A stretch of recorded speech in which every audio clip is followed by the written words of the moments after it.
আমি এই মন্দিরটা আমাদের বিএনপির জন্য করি নাই, পুনরুদ্ধার করি না।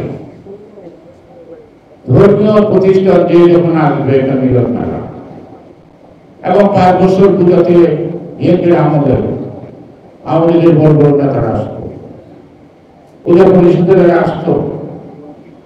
আর এই মন্দিরটা এই শেখ হাসিনার আমাদের দখল করে কুমারীদের প্রায় যাচ্ছে।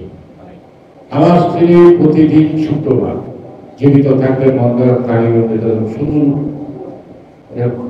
জনগণের সামনে তুলে ধরার জন্য প্রতি শুক্রবারে সকাল থেকে সন্ধ্যা পর্যন্ত থাকতেন 200-400-500 কোটি সব দেখা।